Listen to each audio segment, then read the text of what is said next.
This woman's son has gone missing, and a strange boy with a sack over his head has appeared in his place. Now she must figure out how to fix this terrifying situation. This story begins in Spain in 1975. A group of kids from a local orphanage is playing a game of 1, 2, 3, knock the wall. You might have seen one of its versions in the popular series Squid Game, but fortunately, this time it's just a harmless children's game. The kids, all dressed alike, run around laughing and having fun, without a single worry on their minds. Suddenly, the phone rings at the orphanage. One of the girls, Laura, is about to be adopted. She's finally going to have a real family. Years pass. Laura is now a grown woman. She has a loving husband, Carlos, and an adopted son, Simon. The boy has an active imagination and constantly invents imaginary friends. The family moves into the very same orphanage where Laura spent her childhood. It's now just a large old house by the sea. There's a tall lighthouse nearby, though it hasn't worked for many years. Laura dreams of restoring the orphanage and turning it into a facility for disabled children. While the workers are busy with the renovations, she spends time with her husband and then goes out for a walk with her son. Laura and Simon head to the old lighthouse.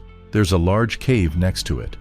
Simon goes inside and tells his mother that there's a boy living in the cave. He wants to invite him over to their house. Laura assumes this is just another product of her son's imagination, but there really are some footprints inside the cave. On their way home, Simon drops seashells along the path. He explains that they will help his new friend find his way to their house. It starts to rain. A car pulls up to the orphanage. The woman introduces herself as Benigna, a social worker. She wants to talk about Simon. It turns out the boy is HIV positive, and Benigna offers Laura an experimental treatment. However, the protagonist refuses to discuss it and drives the woman out of her house. Simon, as it turns out, knows nothing about his adoption or his illness. In the middle of the night, Laura hears a strange noise in the yard. She goes outside and heads toward the shed. There, the protagonist spots Benigna holding a shovel. The woman immediately runs away, and Laura wakes Carlos, urging him to call the police. The husband dismisses her worries, saying the old lady is just mentally unstable and not worth paying attention to. Laura spends the night in Simon's room. The next morning, she notices a small pile of seashells on the doorstep, and a chill runs down her spine. Later that day, Simon reads a book about Peter Pan and tells his mother that he will never grow up too. He claims the same thing happened to his new friends. There are 6 of them now. Among them is the boy with a sack over his head. The sack has a mouth drawn on it, one hole is cut for an eye, and a button is sewn in place of the other. According to Simon, these children play a special game. They take away someone's greatest treasure, and the person must find it and win it back. Simon shows his mother his own treasures.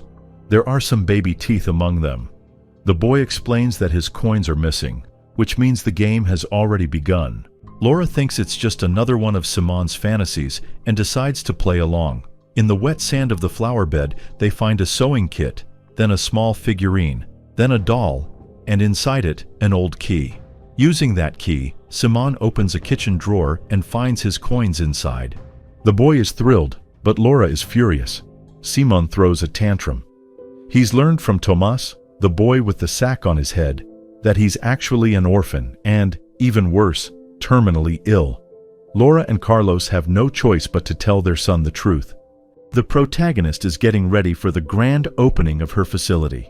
She organizes a small celebration and invites both children and adults to join. Simon tells his mother he needs to show her where Tomas lives right now. Laura refuses to listen to yet another of her son's fantasies. Since the event is about to begin, an argument breaks out between them. In a moment of anger, Laura slaps Simon across the face and walks away.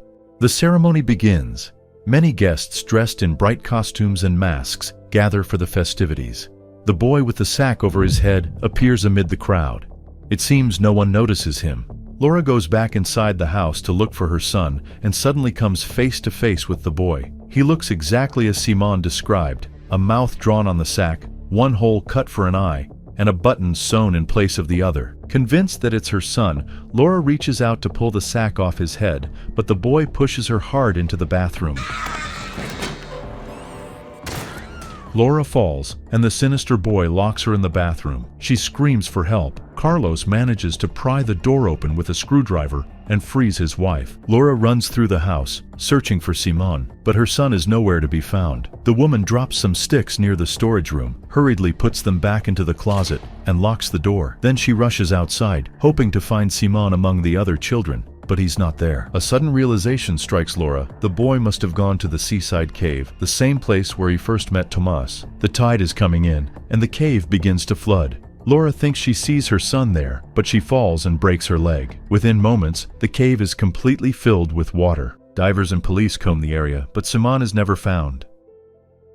Carlos does everything he can to comfort his devastated wife, and even gives her his grandmother's medallion. That night, Laura hears heavy footsteps echoing through the house, followed by a loud crash. 6 months pass. Laura and Carlos now attend therapy sessions and meet with other parents who have lost their children. And yet, deep down, Laura is certain her son is still alive. One day, while visiting the city, Laura spots Benigna pushing a baby stroller. In that very moment, an ambulance hits the old woman. It turns out there was no child in the stroller, only a doll with a sack over its head. Benigna doesn't survive the accident. During a police search of her home, investigators uncover old photographs and even several videotapes from the orphanage. It turns out that Benigna used to work there. She had a son named Tomas. Because of a severe genetic deformity, the boy's face was so disfigured that he always wore a sack over his head. Benigna kept him hidden from the world. But one day, tragedy struck. The other children from the orphanage decided to play a cruel prank on Tomas. They led him to the cave near the lighthouse, took off his mask, and ran away. As the tide came in, Tomas refused to leave the cave and drowned.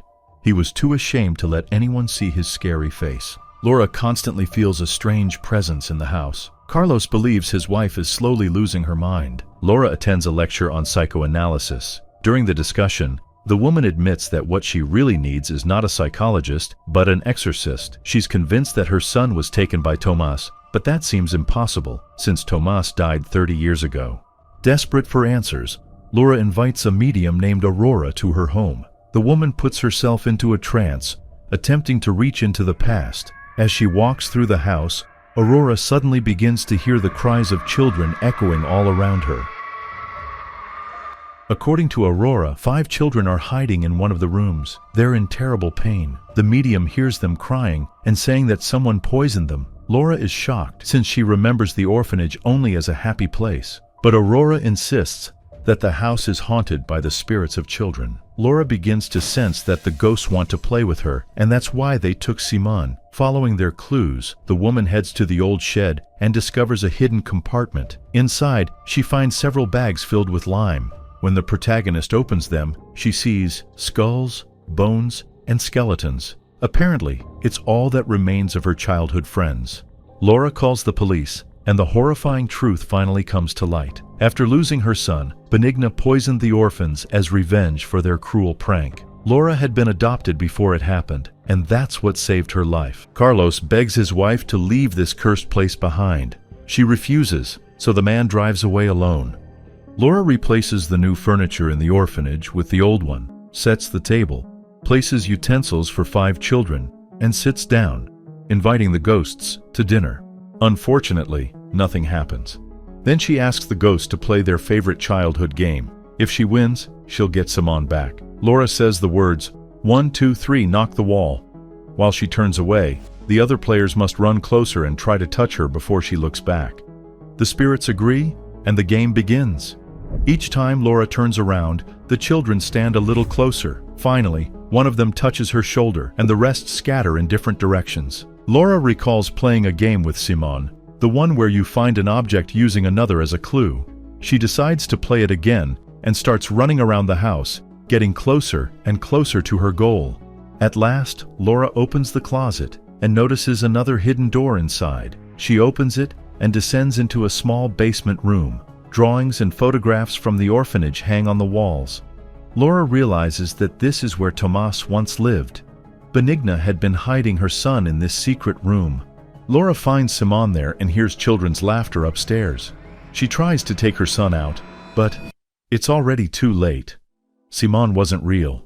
He's become a ghost. The boy's body lies on the floor of this very room. We finally learn what really happened to Simon. During the opening ceremony, the boy discovered Tomas's hidden room. When Laura was looking for him, she noticed the slightly open closet door, picked up the sticks that had fallen from it, and, without realizing it, blocked the secret entrance. Simon was trapped inside the walls of the house all this time. When the boy tried to get out, he slipped on the stairs and fell. Those were the footsteps and the loud crash Laura heard that night. The woman breaks down, crying in grief and despair. She goes up to the children's bedroom, sits by the window, holds Simon tightly in her arms, and takes the pills. Soon, her hand falls limp and the medallion slips from her fingers. A light flickers to life in the old lighthouse. Laura wakes up to find her son alive and well. Moments later, the other children appear too, including Tomas, now without his mask. They recognize their old friend. Simon asks his mother to stay with them. Laura smiles at her son and the children around him. In reality, they are all gone. A memorial is built for Laura, Simon, and the other children from the orphanage. Carlos brings flowers to the gravestone and then returns to the orphanage. In one of the rooms, he finds Laura's medallion. At that moment, the doors slowly open. Carlos looks toward them and smiles, as if he's just seen a dear person.